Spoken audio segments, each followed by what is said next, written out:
Welcome, real estate rock stars. It is working. The technology is amazing. I love it when shit works. Welcome to our usual weekly show, Ask Borino Live. We come to you live every Tuesday at noon Eastern Time, which is what? 9 o'clock in California. Lovely Gabby's watching us in California. Good to have you. Welcome. It is a beautiful spring day, kind of a little cloudy, but lovely out there here in Washington, D.C. And we do this every week. We talk about money. We talk about success. We talk about being a successful real estate rock star. I answer your questions that you post in the comments. We spend about an hour or so chatting, having a cup of coffee. The ubiquitous cappuccino must be here with me, right? Ah, that's good. No product placement or endorsement, but that's an espresso. I love that machine. Makes really good cappuccinos. So, what's up with you guys? Good week so far? Are things going well? I'm headed to California tomorrow. I'm going to tell you about the trip. I'm going to answer some questions about taking more listings and better listings and not get beaten by your competition. We'll talk about that. I have a drawing for this lovely thing, courtesy of Euro Staging and my darling wife, Wahana. This is a multi-tool, loved and cherished by every stager in North America. So we're going to have a drawing, and I'll tell you how we're going to go about it. That's for the people who attended the webinar. And I'll answer questions, and we'll talk, and we'll have a good time. We'll have fun. And then you're on your way getting more leads, more listings, making more money. Groovy? So at any point, if you have any questions, just pop them in the comments. It's going to pop here on my screen. Let me know if I can answer your questions, and we'll have a good time. So let's get the show started, okay? First, I wanted to show you this cool little idea. Here you go. This is from Jack Redman, superstar agent, who came up with this cool little way to promote himself, to brand himself, to get the word out there about him. So he says, tried something new at my open house. Anyone doing anything fun? Printed these personalized water tags last night. Everyone liked them. I find lollipops are always good for versus the cookies. Big hits with kids and adults. Great idea. Something different, something, and I think you're going to see it in the comments. I'm not sure if you can see it or not, but Jack had like 25, maybe 30 people come through the open house.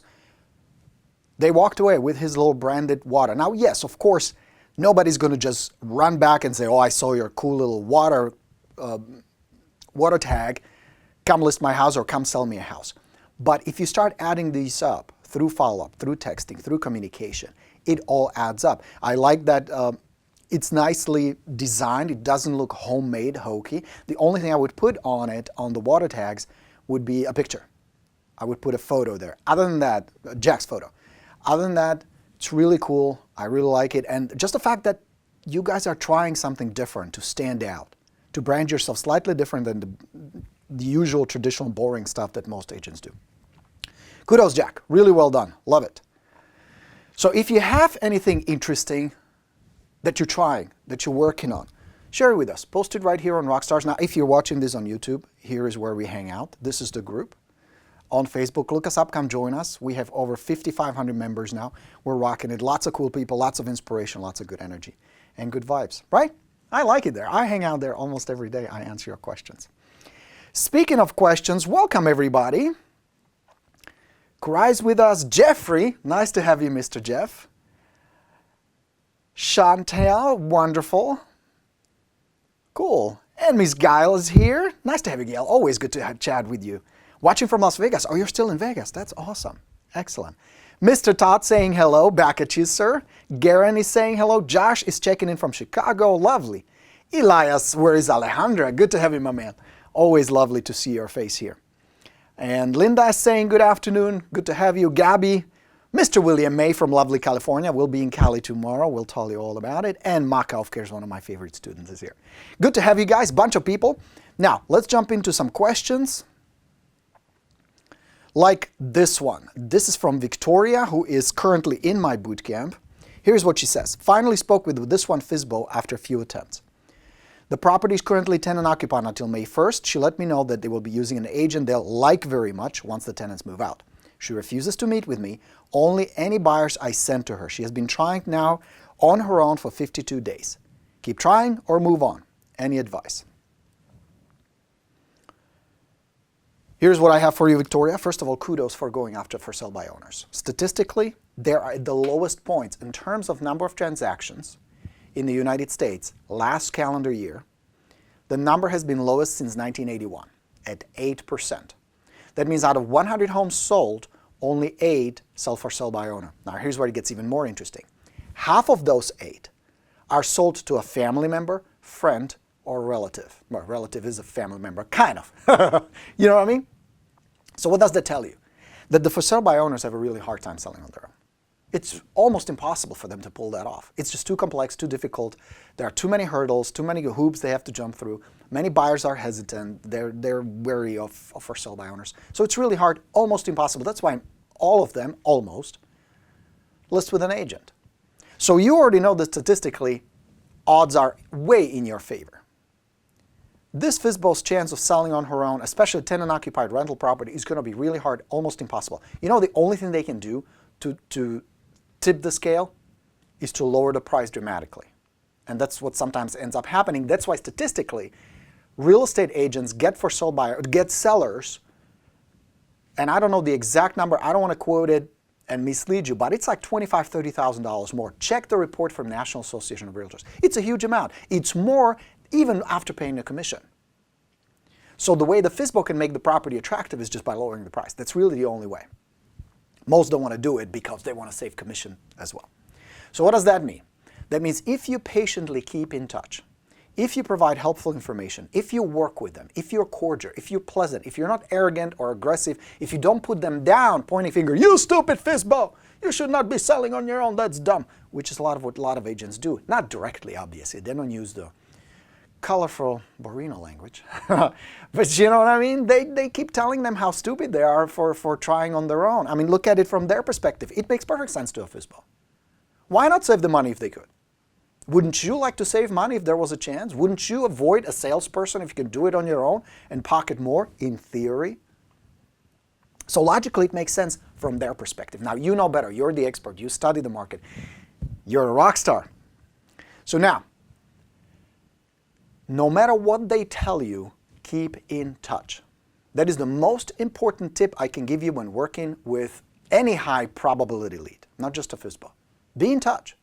Don't pay attention too much to their noise. They believe that bullshit. They believe that story. They believe that they're going to do it on their own. And you should just provide buyers for them. That's fine. Be cool, be helpful, offer market updates, offer information, offer tips, offer pitfalls to avoid, anything but legal advice and pricing and contracts. No legal advice, no contract advice, and no pricing advice. Other than that, give them everything. Okay? Make sense? Keep in touch. Sooner or later, they will go for plan B. Now, plan B could be they're going to rent it out again. That's a possibility. They're going to not sell, just keep it. They're going to list with another agent. That sucks. Or they're going to list with you, unless it sells on their own. It's possible. Small chance, but it's possible. But until they sign with you or somebody else, you keep in touch. You keep in touch. What do you have to lose? There's no downside. You know what I mean? So just keep in touch. Be patient. Be cool. They're going to brush you off and brush you off and brush you off. And you know why? For two reasons. Why? They don't believe they need you. That's number one. And number two, they don't trust you. Those are the two only issues you got to work on. Work on the connection with them. Work on the trust. And the way you do that is instead of pitching you and pitching the idea of listing, you pitch the idea of let's work this together. Let's see what can happen. Let's see what I can provide for you to make your situation easier, to make it more possible. Is it all making sense, you guys? So just keep in touch. The only time I would pull the plug on a FSBO is if I'm 100% completely 100 million % certain that that FSBO has no motivation, low core driving emotion. That's the only time. Or I don't want the listing. If it's a shitty listing in a neighborhood, you know, where you need to carry a M16 to go home from work. Those are the two, that's the only time where I don't want the listing, I know I can't sell, or I don't want to work with the seller because they're not motivated. There is no problem to which I don't have a solution. Otherwise, keep in touch. So what if it takes them 6 months to wake up and go, fuck, this was a bad idea. Where is that Victoria lady? Let's talk to her. You know what I mean?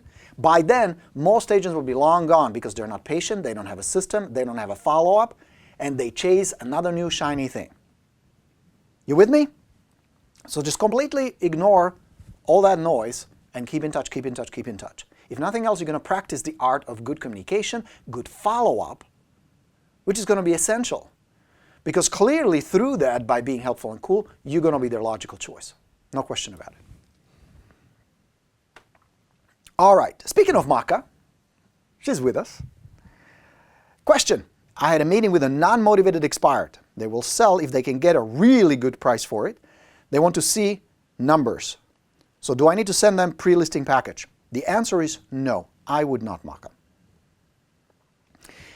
What I like, Maka's been fairly new to the business, right? What are you in real estate for a year or two maybe? Am I right? Fairly new. But here's the cool thing. Because Maka is my student, she has mastered one of the most important qualities you can develop, and that is determine seller's CDE. Now, we talked about CDE before. CDE stands for core driving emotion. Core, that means it's not just kind of a whim surface, it's deep in their core. It's connected to their personality, to their self-image, and their core values. Something that really resonates. Driving means the intensity is so strong, it forces them to do something, to take action. We all have these driving emotions. They can be positive or negative, avoiding pain or gaining pleasure. Fear is one of the biggest motivators, biggest drivers, okay? And an emotion. And the reason that's important is because most sellers, not most, let me scratch that, rewind. The reason that's important is because all sellers think they're logical people, they make logical, rational decisions. It's an illusion. It's all just an illusion. The reality is, what triggers their desire to live somewhere else, to put the property on the market, go look for a home somewhere else, whether it's an investment property, whether it's their residence, condo, townhouse, regular house, doesn't matter. It's all the same. The process is the same. There is an emotion that triggers a feeling. And it can be a desire for safety. Let's say they live in a neighborhood that's not very good, very safe. They have small children. They have suddenly a strong urge to be surrounded by a safe neighborhood. It can be a desire for prestige. They want to have friends come over and they go, wow, 70-foot dog. Shit, look at that. You know? They want to impress. I remember when I bought my first house, I wanted to impress my parents. I wanted to show them how well I did in America, you know, immigrant from Czechoslovakia. It was a desire, and that's why I was looking for a home that would have that sense of prestige and opulence. I was a show-off. I know, hard to believe. I know. You know what I mean? But it's always an emotion. In every single case, there's no exception to this. It's the emotion that triggers the actions. And that what they're going to do is take these emotions and then collect logical evidence that supports it. Now, there may be a balance between the logical decision, it makes sense, they have enough equity and it makes sense to put the house on the market. But what if there is a discrepancy? One will win. If the core driving emotion is strong enough, it will override common sense. Can you think of an example where your desires and your emotions are overriding common sense even though everybody around you is going, what the fuck? Huh? Can you think of one or two or three? Like the food we eat? Like the things we do, we know we shouldn't, or things we're not doing where we should be doing? You know what I'm saying? And I'm not pointing any fingers just on you, I'm pointing at myself too. I should have been exercising last night, I wasn't. I skipped my workout because kids made this wonderful pasta with meatballs and I was chowing it down instead of being there working out for 60 minutes. I skipped. Emotions took over common sense and logical decisions. Now, if the core driving emotion is low and the logic dictates against it, then of course it will override it. But if the intensity is strong, common sense be damned, logic be damned. And we all experienced it. Is that making sense so far? So now, if the core driving emotion is strong, that means they have a strong passion for something or they really want to avoid something unpleasant, something that drives them out of the current place. You have a motivated seller. The intensity of these emotions will tell you how motivated they are. This seller that Maka is talking about is talking about, yeah, we will sell if the price is good. Let me demonstrate that that's bullshit. They think it's about the price. It's not. Everybody is a seller if the price is right. Everybody is a seller. Wouldn't you move if I offered you a check with $5 million on it? You can cash out right away? Of course you'd sell, unless your house is worth $6 million. But you understand my point? Everybody is a seller. It is not about the price. It is about their emotion, their core driving emotion. What is it they really wanted to do and why? It is the why. Let's go multimedia, full color on you. That matters the most. Why are you doing it? And you, as a master communicator, need to find their why. What's in it for them? And they will start with the surface stuff, the logic stuff up here. We need more bathrooms, or we need 2-car garage. We need quiet neighborhood. What is it about it that matters to them? What is the real why? And the intensity of the drive will tell you whether you're working with a motivated, reasonable seller or somebody who's going to be difficult, somebody who doesn't really have enough drive to move. Is that making sense, guys? So, master that. Master your ability to determine what is it that really drives them. And the way you do that is you ask appropriate questions. Questions like, well, tell me about your new home. What excites you the most about it? What is about this house that you don't have here that you hope to get somewhere else? What is the best thing about living in Florida? What excites you the most about being close to your family? And you will notice that they will start talking about things like family and connection. Those are core driving emotion. Things like prestige, peace of mind, sense of accomplishment. Those are all core driving emotion. The intensity is very important. So don't get stuck on price. It's never about price. Price has nothing to do with it. They will use the price as logical justification either to go or to stay. Now, in this seller's case, based on what I saw, that little comment, it's clear that there is no core driving emotion, so they're using the price as a justification for staying. And you will notice this, and it's very common, especially with older sellers, sellers who've been at the property for 15, 20, 25, 30 years. There's a lot of emotional connection. There's a lot of attachment to the property. You've had that happen. I had that happen, where I would have a seller, we would have everything signed, I would have the property on the market, I get a great offer, and they install me. And I'm ready to strangle them. I'm like, what are you doing, woman? This is a great offer. Take it. Take it. And they wouldn't. Even though, logically, it would make perfect sense to take it. It wasn't about logic. It was about emotions. And I was learning that what governs human behavior is not the logical decisions. It is emotional decisions. Logic comes into place, of course. It plays a role there later. But it doesn't trigger the behavior.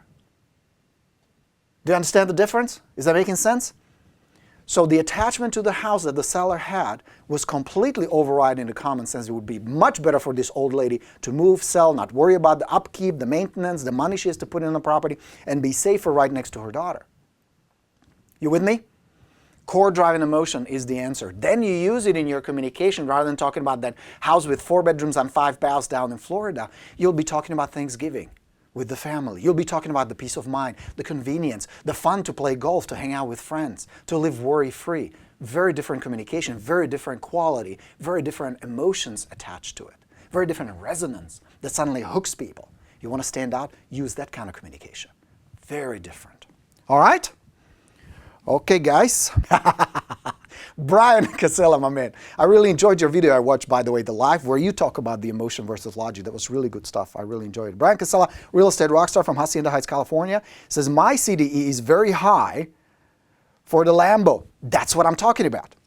We all have drive. You guys have it. I have it. We all have it. Now, Brian's is a Lamborghini, which is awesome. But think about it this way. Is it a logical decision to buy this $250,000 machinery that's going to depreciate and go down in value, that has no practical use whatsoever? It's not logical.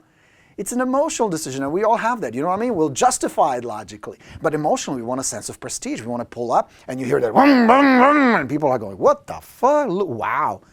You know what I mean? It's all emotions. We are driven by emotions. And at times, we have no control over them, nor can we logically impact them directly.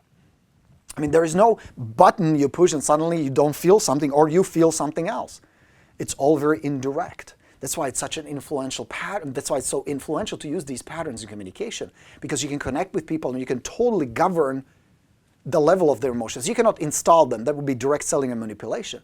But once you know what it is and you engage them on that level, it's super powerful communication. All right, good stuff. Mary says, great information on CDE. Just sign up for Listing University. Can't wait to learn more. Great to have you, Mary. Absolutely awesome to have you on board. All right, guys. Next question I wanted to answer is by Danica, and she says, or is it Danica? So here's what she writes. I need some advice. I work with a large company's relocation department, and I'm one of 2 agents they use. Every time I go on listing presentation, I'm going up against the same agent. He beats me every time. He has been in the business for 30 plus years. He's very old school and obviously has much more experience than I do. I'm going to another listing presentation this Thursday for a home over $300,000. Any advice on what items can I focus on my presentation to win the listing? Really good comment. I'm going to give you some points, guys. And this is helpful whether you go against the same agent over and over or different agents. You're in a competitive market. We're not the only one doing listings. That's never the case. That's seldom the case, right? We're the only one the sellers interview. I used to interview against 3, 4, 5, 6 other agents. Once I was in a room, in a living room, sitting on a couch. There was an agent on the left side, agent on the right side, and an agent in a sofa on the love seat. All of us in the same room. And wouldn't that be hilarious if he made us present right here? Guess what the seller tried? Yeah, it was crazy. So competitive market. Let me give you some points. First, it's actually right here. Be very clear. Let me give you an example. When our lovely daughter Lily had an accident about a month ago, she fell in the backyard, busted one of her bones, broke her bone. We took her to a children's hospital not far from here. And when they admitted us, of course, there was an admittance. There was a nurse that checked it to make sure there's no life-threatening injury. And then we went through a series of procedures. X-rays, of course, examination, first by another nurse, then by a doctor, then by another doctor, a surgeon, children's surgeon. So we went through this process of exams.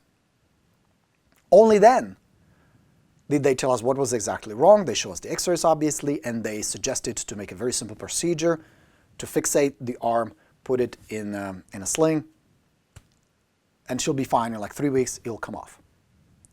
Which is exactly what happened, by the way. A few days ago, quick update on Lily, just in case you're wondering. She's fine. This thing is off now. She's going through rehab. She goes swimming, and she's doing much better. So thank you for all the thoughts, emails, wishes, cards, gifts, and all that good stuff. The doctor and the staff of the whole hospital took quite some time to figure out what happened, how it happened, what's the problem, and then come up with a solution.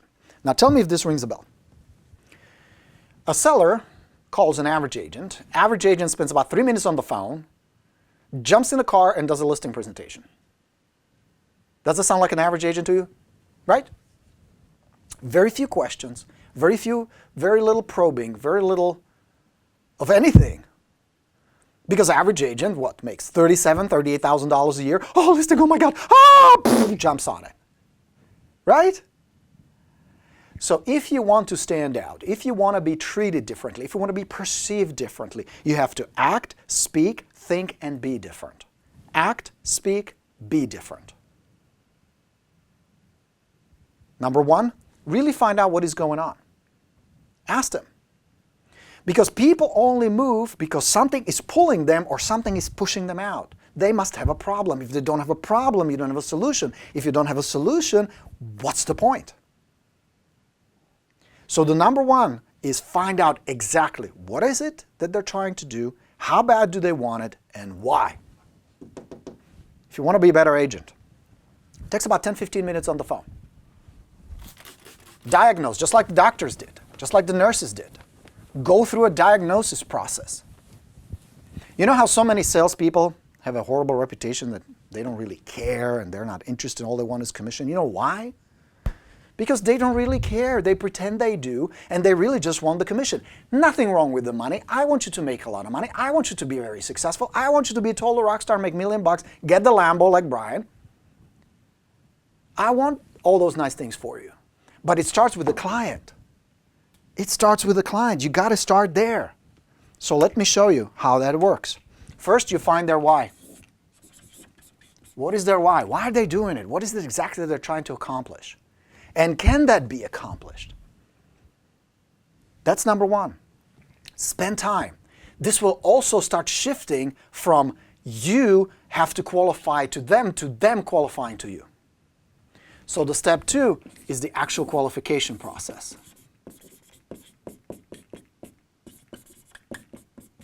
Qualification. Can they sell? Are they ready to sell? Are they reasonable people? What are their expectations? What is their why? Okay? You spend some time, just like the hospital spend time diagnosing the problem, how it happened, what exactly is the problem, where does it hurt, doing the x-rays. Go through the same process. Take notes if you want to. That's what I did. I had a 3-page questionnaire. I would just ask question after question after question. And you know what I'll do for you guys? If you want, I'll post that questionnaire on Rockstars in the files. Would that be cool? Yeah? Just read it. It's straight from Presentation Plus. If you don't have it, get it. This is all there. But if you don't have it, it's fine. Just go through it. Spend some time. They will so appreciate it. Finally, somebody who listens to them, who is not trying to pitch them, sell them something, who is interested in them, who's listening to them, who's asking questions about them. Most agents, look at me. I am number one. We're the largest franchise in the country. We're going to be having listings on the moon. Nobody gives a shit. It's about the client. What is it they're trying to do? How bad do they want to move? Why does it matter to them? What are their expectations? Okay? So that's number 2. Number 3, you walk them through a pre-listing process. Pre-listing process. So, and this is part of it. You qualify, number 1. Number 2, they get a pre-listing package. A little bit of information, what's going on in the neighborhood. So they're a little bit informed, a little bit about you, a little bit about how to prepare the house. Show them what's going on, how the listing process works. Then confirmation of your actual appointment. Preview the property if you haven't seen it. And here's a big one. Appointment in your office. Can you guys see it? Yeah, okay, good. That's the process. That's the process you take them through. Suddenly they're in your hands. Suddenly you control the situation, which is a big one. Control. Imagine we walk into that hospital and I would tell the nurse, I want you to use that machine and then I would like you to give her 5 milligrams of that and then I would like that doctor to perform that procedure. And they'd be like, that man needs to be in a psychiatric ward. You know what I mean? They were in total control and I felt fine. I felt good. I felt confident because they were completely competent. And they knew what they were doing. And you guys know who have children, that's like the well-being and health and life of your child is like the most precious thing. So you don't just willy-nilly hand it off to somebody. Are you with me so far? Same people with their house. They consider it a big investment, a huge thing, big deal. So they want to pick the right person. Take control. Why do most agents hesitate to take control? They're not competent enough and they're scared. Because if they have one listing appointment a month, guess what? Mr. Needy kicks in or Mrs. Needy kicks in. You know what I mean? High status agent, poised, in control, confident, competent, pleasant, connected to the client. Then you do the actual appointment in the office. Why is that important? Psychologically, number 1, people behave in a very predictable way in certain environments. Think about it.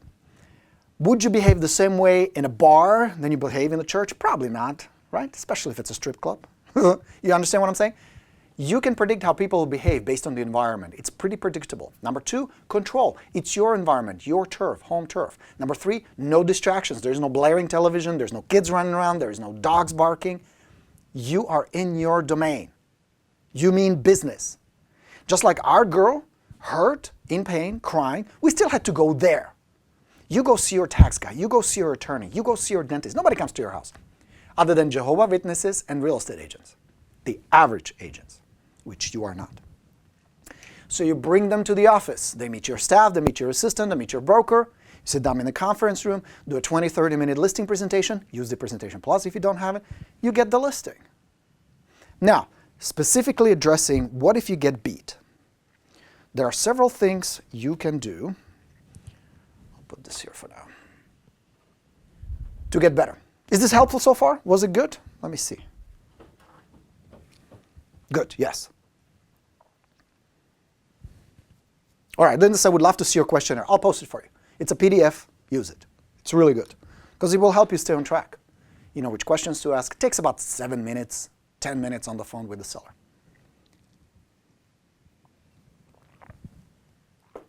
So, Specifically, if you get beat by your competition, there are several things I would suggest. Everybody got this? You guys got it? Is it good? All right. So I'm going to give you some practical tips if you are in the competitive market with some really big hitters, how to get more listings, how not to get beat by your competition. Number one, understand you will never get them all. Never get them all. You'll never get them all. Even the top agents, super rock stars that I coach that have the Presentation Plus, do about 85%. That's about as high as you can take it, which is great, which is fantastic. Out of 10 appointments, if you walk away with 8 to 9 contracts, you're doing well. There will always be at least one here and there that you're not going to get. Don't worry about it. Number two, if you get beat, like in this case, ask the seller.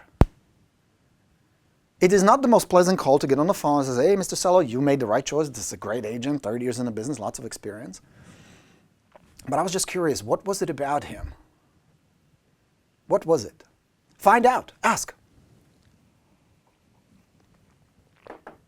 Now, don't be surprised if you get silly answers like, well, we like him better. Because at the end, what you got to work on is one word. And you, my students already know, trust. They must like you, trust you, and respect you. Every listing you've ever gotten, you got because out of all the agents they considered, and you're never the only one, don't kid yourself, never. From all the agents, they liked you, trusted you, and respected you the most, more than anybody else. Every listing you lost is for the same reason. There was another agent they liked, trusted, and respected the most. In their mind, that was a better choice because, and then they come up with a logical explanation. But the trigger was always an emotion. You know which one? Trust. Then they collect evidence, logical evidence. But it's not the evidence, it's not the logic, it's the trust that triggered we like, we don't. We want, we don't. So focus on trust. Focus on your ability to build trust. How do you do that?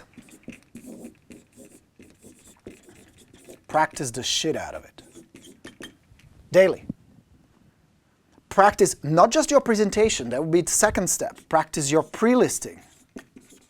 How do you come across? Here's the problem.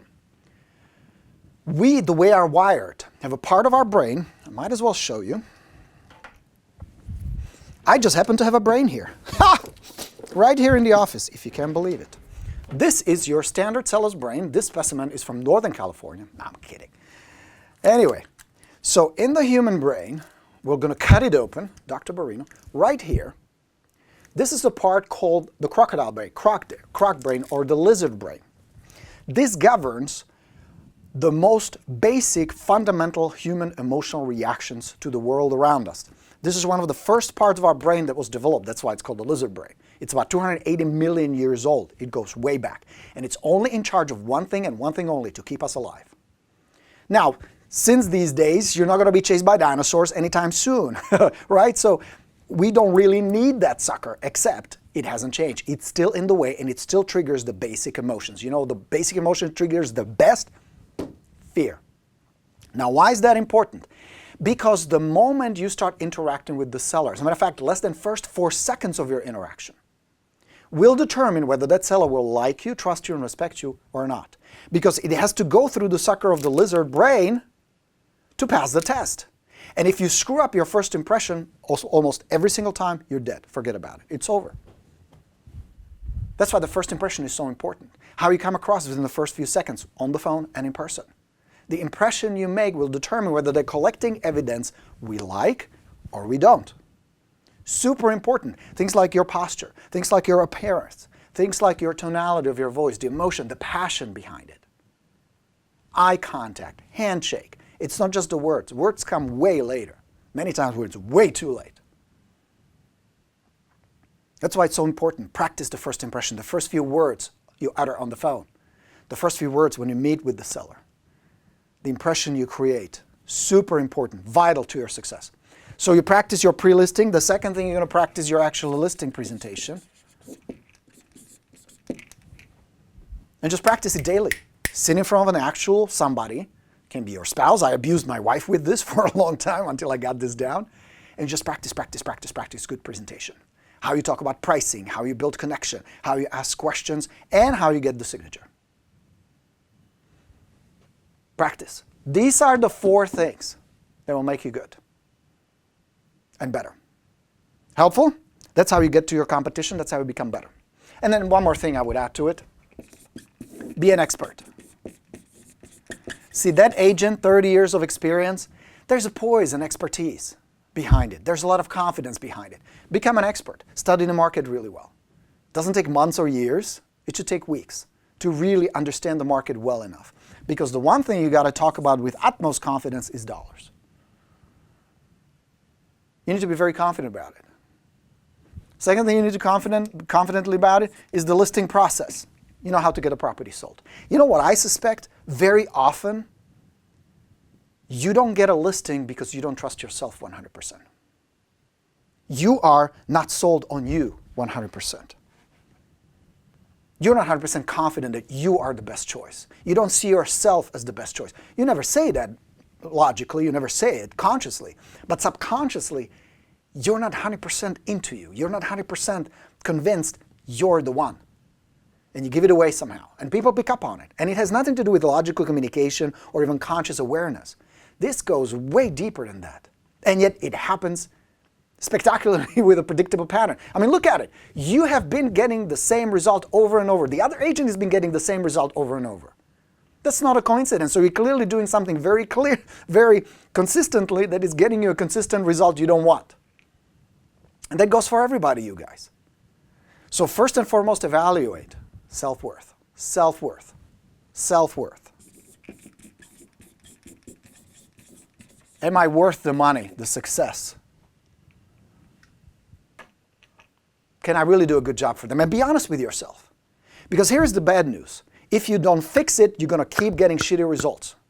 You're going to get beat by your competition. You're going to end up with overpriced listings and bad listings and all the bullshit. But if you clean this up, it opens up. So work on that. Self-worth. The core beliefs you carry around. Super important. Governs your reality, your behavior, your thoughts, your emotional patterns, all that stuff. Yeah? Work on that. You work on these things, you're going to crush it. It can totally be done. Come on. All right. So how are we doing, guys? Jimmy totally agrees. Joshua says, this is awesome stuff. Pam says, very helpful. Thank you. Can you imagine we do this for free every week? All right. Kalila says, Borino, I love watching your videos. You inspire me to keep going. I'm a brand new real estate and I'm having a difficult time getting leads. I am overwhelmed with the amount of money I'm spending and making none in return. I think about quitting daily, but then I listen to you and I start to believe I can do this in this work. That's a tough one. That's a tough one. 80%, over 80% of real estate agents don't make it. But that's not unique to the real estate industry. 80% of the restaurants don't make it. 80% of businesses fall apart. You're running your own business. And Khalil, I totally understand what you're saying. It can be very demanding, very difficult, very taxing business. It's not cheap. You're running your own business. It's just like opening a restaurant, opening a bookstore, a car shop. It's the same thing. So it will require some investment, but nowhere near as much as you think. Because here is the problem and the solution. The problem is it will cost some money and it will require some investment, but not generating leads. The cool thing about being even a new real estate agent, you can start with almost $0 and still get business. But you have to switch the model to what I teach, which is you switch to high probability leads.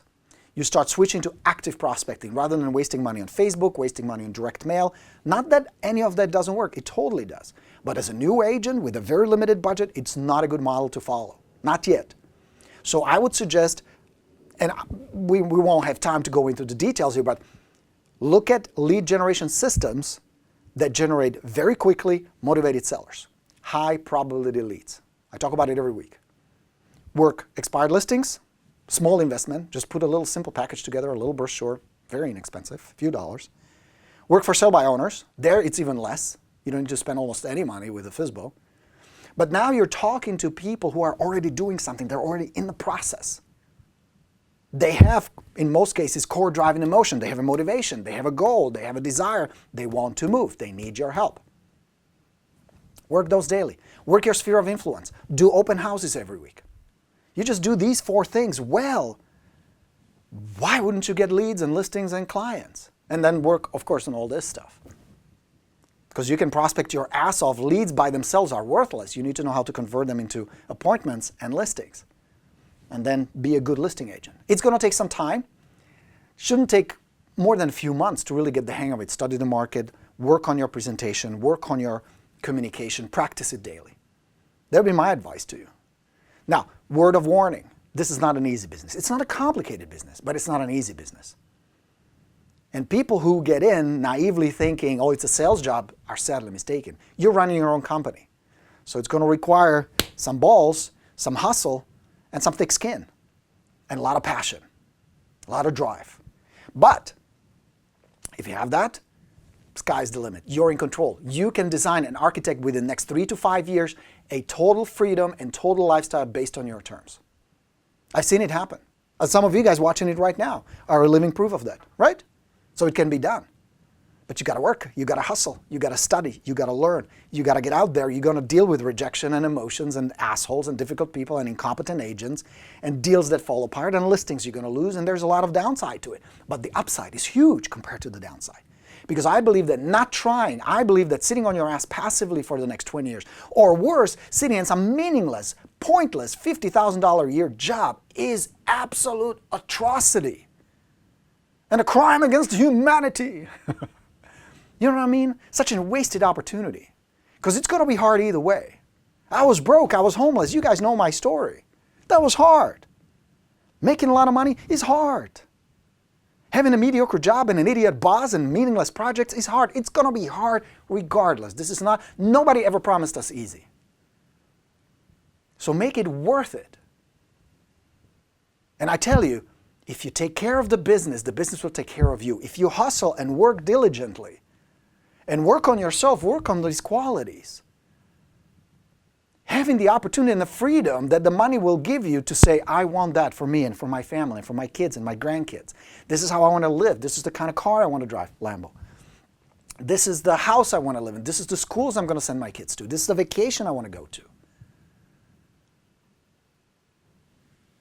Pays, figuratively speaking, for all the hardship you have to endure. Because if you're going to go back to some meaningless 9 to 5, some bullshit job, 10 years from now, you're going to think there, I should have, I could have. Until one day it's going to be too late. That concludes the Borino rant. Going to Kalila and everybody else to inspire you guys. All right. Seteria, is it Seteria? Did I pronounce it right? It says, love it, very motivational. Patrick says, I'm laughing out loud. My fiance was listening into the background. She says, he's right. Of course I'm right. Of course. Well, thank you. Please tell your fiance hello and thanks for being a fan. But I learned the hard way. The stuff I share with you guys, and I get this. Well, how are you any different than, I'm not going to name any coaches. I know what it's like. I know the rejection, the pain, the discouragement, the questioning, the downside to it. I can relate to that. And the stuff I teach you is stuff I've been through. This is not some theory from some book or some other agent I heard or read online. Real deal. Yeah? All right, guys. Joanne says, you cut through all of it. She means bullshit. We use this kind of word here. You know, this is Borino. And you are so right on. Thank you so much. My pleasure. Really love it. I've done a couple of listing presentations. I got one listing. Thank you, Borino. Way to go. Julian, right? Is it Julian? Julian, yes. Nice. Nice. 2 out of 1. 1 out of 2. Not that bad. Good start. You're going to get better. Guy has a good question. My area has around 120 to 150 expireds a week with price range around 325,000. Can I put together a good expired program with these numbers? You absolutely can. You absolutely can. And the reason the Expired Plus I put together, we are on version 4.0 now, is you don't need huge numbers. It is not designed to be mass numbers. That's why it's not expensive, because if you have to hit 1,000 expireds and you have to mail them or do something over and over, that's going to get costly. So the Expired Plus is a very targeted, it's like a laser.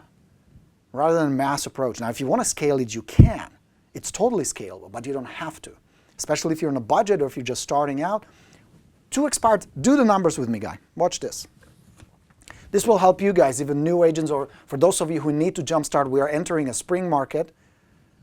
This will help. Watch this. A little exercise.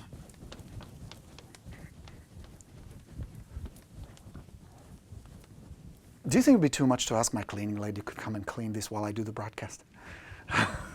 I'm kidding. All right, so watch this. Numbers. Let's say you talk to 2 high probability leads a day. 2 conversations. That can be a for sale by owner, that can be a new expired, old expired, anyone who either right now or pretty soon wants to do something, sell a house and move somewhere else. Is it possible to have 2 conversations a day? Maybe on the phone, preferably in person. Is that doable? What do you think? I think it is, right? And let's say you do this 5 days a week. You work 5 days, so times 5. So then you have 10 conversations. Okay? Where you talk for 5, 10, 15 minutes just to find out what is it they're trying to do, how long they've been trying to sell, if it's a FSBO, if it's an expired, when do they plan to put it back on the market, just to kind of get to know them a little bit and figure out what is the problem. Remember, we talked about it, core driving emotion, what is the solution? So you do this 10 times a week. And it's going to take you what? What, an hour a day? Is that possible? So you invest 10 hours a week. And let's say you do this every month. So that means every month you're going to have 40 of these conversations. Sometimes on the phone, sometimes face-to-face. And you're going to invest 40 hours. Okay?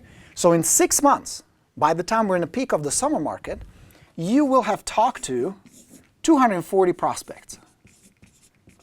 Some of them highly qualified, some of them not so much. Some of them great people, some not so much. Now, let's be conservative. Your numbers will vary. So let me put a disclaimer on this. Your numbers will be very different. What you can do is you control the conversations. You have direct control over it. So you should focus on that. Now, out of those 240 prospects, and I'm going to use my numbers. Again, you run your own numbers. This is just a baseline to kind of get us oriented. How many of those do you think you will turn into leads, appointments, and listings? So I would say maybe half of those will turn into leads, where I say, you know what, maybe even if they said we don't want to move, I have a feeling they may do something down the road, because I lost so many listings in the past that pissed me off when they would say, no, we're not moving, and then 3 months later for sale sign. So let's say I'm going to follow up with 120 of those. So I'll turn 120 into leads, and some will be actionable leads, actual leads where they tell me, yes, we're going to put it back on the market, keep in touch with us, and some will say, no, get lost. But I'll keep in touch with 120. If I have 120 on my follow-up, and I'm really conservative, and let's say I convert 1/3 into appointments. I'm trying to be very conservative. So if I do 120, 1/3 of those is 40 appointments. We actually go back, we sit down, or they come to my office for a listing appointment. And let's say I'm not the greatest presenter. Now, I am. I have a good listing presentation. But let's just, for the sake of illustration. Out of 40 appointments, can I get 20 listings? If I did just 50%. Now again, I told you, you should do much better than that. But 50%, that's 20 listings. And let's say your average commission is what, $8,000? So that's 160 grand. In the next 12 months, in the next 6 months, that's 120,000. Is that realistic? I think so. Could you pull that off? It's doable. What do you control? You control the conversations here. You control the conversations here. You control the conversations here. You control here. And then through having a good follow-up, having a good presentation, making a good first impression, being cool and helpful, you're going to start getting appointments. You're going to start getting listings. Now run your own numbers. Figure out what you can come up with. It probably won't be too far off from this, somewhere in that neighborhood. Can you use 20 good listings in the next 6 months just by having 2 conversations? In addition to your open houses and direct mail and all that other stuff you're doing. Just by investing 10 hours a week. That ain't that bad of an investment if you ask me. That's what I would do if I were to go back. You understand? All right? All right, my friends. Joe says, this is crazy. I can't wait to start doing this stuff. That's the cool thing, John. This is not a complicated business. It's not that complicated. You start with conversations, you make connection, first impression, you qualify, you put them on a follow-up, you set an appointment, you list the property. Now, don't get confused. When I say it's not complicated, it doesn't mean it's easy. It's not. This is by no means easy. That's why so many people can't do what you guys do every day. That's why and I mean this sincerely, I'm not kissing up to you and kissing your butt, but you do something pretty extraordinary. And I admire that, and I'm glad that I get the chance to inspire you and teach you something and be part of that. I really love doing this. Yeah, the money is good, I'm not complaining about that, but it's your success that drives me. That's my core driving emotion. Yeah? So that was Guy's question we answered. Jeffrey says, yes, it's 100% up to you to succeed. Totally. Joe says, haven't gotten my real estate license yet, but I'm on my way. Joe, I tell you, you're doing it the right way. You're learning in the trenches right now from people of awesome caliber. And Rockstars, we have tons of great people willing to share. I wish I had this opportunity early on. I would have never been homeless. But then again, you know what? I don't really regret the fact that I was. Not that I'm super proud of it, but it gives me the opportunity to relate. This is an opportunity to relate to some of the struggles you guys go through. Some of the stories I read, you know, I can relate to that and I understand. But I also understand the drive that I have now to never hit that low point ever again. And by going through that difficult, embarrassing, and scary, tough times means I have earned the right to share with you how it was then, how it is now, and how you can come on the same journey, if that makes sense. All right. Jeffrey had a question up above on CDE. What course focuses on the questions and mastery? Jeffrey, I have two programs, one specifically design and communication, prospecting, handling objections, setting up appointments, following up, all that, called Core Influence. It comes with a bunch of cards. You probably already have it. It comes with a book and a set of videos where I'll make you a presentation and communication superstar. It's going to take a little practice, some time, but you can totally reach that. If this guy from this weird accent from Czechoslovakia pulled it off, no reason why every single one of you couldn't either. Because it's a set of rules that you apply, you practice, and you implement. That's how you connect with people. Now, the cool thing is you do it organically. This is authentic connection. This is not the fake stage salesmanship kind of bravado. It's not the mechanical, cold, robotic communication. This is authentic and real. The downside to that is you can't fake it. You have to have it in your heart to really genuinely care for people and be willing to help and listen and walk away sometimes. Do you understand? High status communication. So that's one. And two, if you want to narrow it down to sellers, then I would suggest a Presentation Plus. Ideally, you want to get both because they kind of overlap. One is communicating with the sellers before, during the presentation, and after with all the materials, of course. You get the presentation from you and all that good stuff. And then practice it. Yeah. Guy says, I'm ready for the boot camp. Glad you're going to come, Guy. I really enjoyed chatting with you. I think it's not going to be easy, but you're going to make it. We're starting a boot camp in April. Would love to have you guys. Go to Borino. I can actually show you. If you're curious about the boot camp, it's a 7-week program I do. GoBorino.com. No pitching here, no advertising, but since Guy mentioned it. It's Guy's fault. Yell at him. All right. Jeffrey says, great. I have both. Yeah, just go through them. I would start with the Core Influence first, Jeff, and then go through the Presentation Plus. All right. Jeffrey says, I'm on for the next boot camp. Absolutely. Fantastic. Come join us. We're starting again in April. It's a great, very intense, cool program. Check it out. Chris says, thank you so much for all this great information, Borino. Quick question. I am a new agent and I have been going crazy working with buyers. After listening to you, I have decided to change my strategy to listings. That being said, what should I say to the buyers about me not working with them and passing them to another agent? Also, how much should I be charging as my referral fee for warm qualified leads to other agents? How do I approach agents with my referrals? Thanks again, Borino. Excellent question. This goes for all of you guys, not just new agents. Do not work with buyers. We've talked about it a million times. I'm not going to get into it. Why? You already understand. If you don't, please look up my old broadcasts in the video section on the Rockstars or here on YouTube. Check it out. You're wasting your time. You're driving your business to the ground. It's not a good business model working with buyers. Two exceptions there. Somebody who wants to buy your listing. Well, three really. somebody who wants to buy your listing so you can double end the transaction, somebody who is your seller moving up so you're going to sell them something else, and a direct referral of somebody who's nice, qualified, motivated, and ready to buy. Other than that, you refer everybody out. So here's how I went about it. I found an agent in my office. She was an older lady, very warm, very pleasant, loved working with buyers, especially first-time buyers. She really enjoyed it.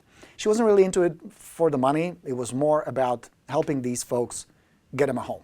And she loved doing it. And she was pretty good at it. So I set up a deal with her. Now, what percentage? Use what you feel would be fair for your area. We're not going to discuss the actual percentage. But I worked out a deal with her. She paid me a percentage. I would feed her all these buyers. And I would tell the buyers, look, my specialty and expertise is not as good as this lady. She's an expert. She knows the neighborhoods. She's going to be working with you. She is awesome. I will still make sure that I can step in and help, but you are in her hands. They really don't care. They don't care. It's not about you. Don't kid yourself. They want to buy a house. And whoever's going to find them a perfect house and negotiate a good price for them is their agent. They care a lot less than you think they do. So I would refer them out. They won't have a problem with it. She was really good.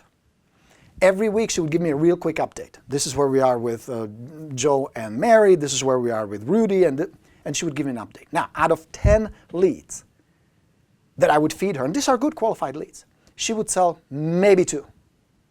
Maybe. And she was good. What does that tell you? You have to go through a lot of leads and a lot of showings, a lot of bullshit to get paid a little. There is no way you can be a rock star real estate agent and still invest this much insane amount of time working with buyers. So find somebody who is good. You don't need like a buyer contract or any of that. This is not your employee. Just work out something. I cannot give you legal advice, nor do you want legal advice from me. So just find somebody who is good with buyers, make an agreement with them, shake hands on it, sign something if you want to, and just keep feeding them the leads. And here's the best part. If those buyers don't buy shit, or if they buy from somebody else, your investment is 0 hours. You wasted precisely 0 hours on that buyer. But here's the cool part. If they buy something, you earn commission for 0 hours of effort. You can't lose. It's a win-win. You're not losing time, and you can still make a little bit of money while you're focusing on where the business really is, where the dollars really are. And the only way you're going to screw this up, if you feel like, well, I understand what Borino is saying, and most of the time I follow his advice, but this is the one time where I'm going to kind of violate, and this is the one time I'm just going to work with these buyers because they're really ready, and I think I'm going to pull this off with this one, and then you come back 2 weeks later going, fuck me, I shouldn't have done that, I should have listened to the Borino. Right or wrong? I know you guys, I know. Why? Because I did the same shit. You know what I mean? I can relate, but don't do that.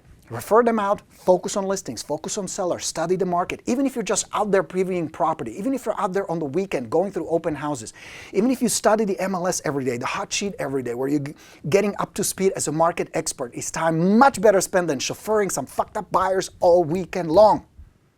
Hear me on this. So refer the buyers out, explain to them they're in good hands, you focus on listings. That's it.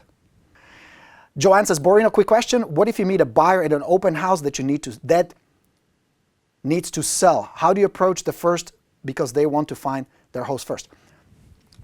Those are good ones. If you get a buyer, especially at an open house, who say, well, we love this house, we want to buy a house, but we need to sell our first. Fantastic. Let's get together for a few minutes. Let's figure out what is the most a qualified buyer would pay for your house.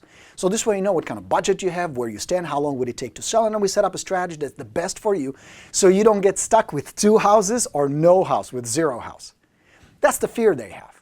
They need to understand what is the best process. You sit down with them, you explain to them the process, we put the house on the market first, we start marketing it while you're looking for properties. Now, this would be an exception because now they become your client to whom you will show property. But because you know their house is on the market, they're motivated, you have a good relationship with them, there is enough trust, you line up properties, you show it to them, you write an offer, let them buy another property, close, done. Rinse, repeat. Yeah?